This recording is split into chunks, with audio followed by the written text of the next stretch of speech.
There's so much at stake in this election. Do you know what one vote in the United States Senate can do? It's the difference between whether or not we go to war or not.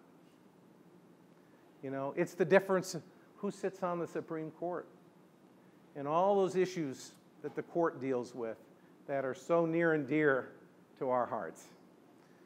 Economic justice, equality, reproductive health. I mean, all those things, you know, rest with the supreme law of the land. And that's why this is so important. Now, I really appreciate Mary saying that, you know, we got to hold on to the seat because we do. I believe in a two-party system, and it's getting a little bit ridiculous here in South Dakota. You know, we need to have at least one Democrat in Washington, and we need to have a lot more out in Pierre. And it would be good to have a governor at some point again. You know, I have to tell you, I was talking to somebody, and it was today. We had a great conversation. It was in Salem. And I have to share this little, I'm going to step off the soapbox stump speech a little bit. But this was a great little thing. It just popped in my head because I was talking to somebody in Salem today. I was in Montrose this summer campaigning, and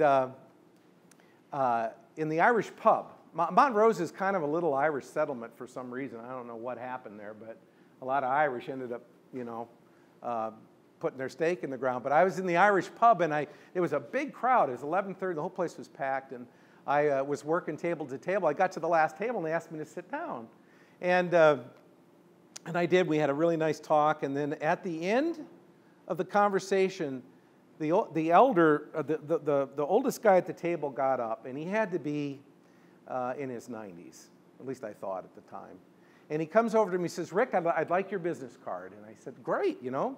And he said, "I want to tell you a story, son." And I was all ears. He said, "You know, many, many, many years ago, I was out working Highway 38 with the construction crew. And we were all, it was a hot day.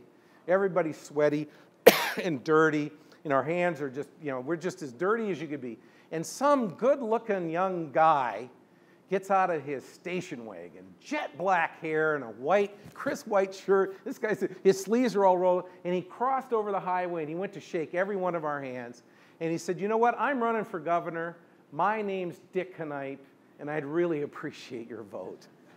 And you know what? This guy said to me, "You know, Rick, I was a Republican then. I still am now. Dick Kneip was the first Democrat I ever voted for. Never regretted it. And you got my vote today because you bothered to come to my hometown." And that is what I am hearing everywhere I go. And that's just been such a reward to get that kind of feedback from the people of South Dakota. George McGovern built a Democratic Party in the state by going town to town back in the 50s. You know, I talk about Jim Abourezk. You know, you talk about an uphill battle, West River. He ran for Congress in 1970 by going town to town, and he won. I mean, it's like 3-to-1 odds against him, and he won. And, you know, someone who I hold in very high regard, you know, who's become just a real personal friend of mine and a mentor, was Tom Daschle, who went door to door. He knocked on 40,000 doors in the 1st Congressional District. I was barely out of high school. And working for him as a volunteer in that campaign. He won the primary, and then I went on, I was full-time staff, living with my sister up in Groton, making $30 a week. She was feeding me, I had a couch to sleep on, and most of my money was going to buy the gas to get in my car to get into Aberdeen every day, but I think it was Pam's first or second teaching job. But, you know, Tom knocked on 40,000 doors and won by 139 votes. But he did it because he was willing to go out there and talk to the people of our state. That's what I'm doing.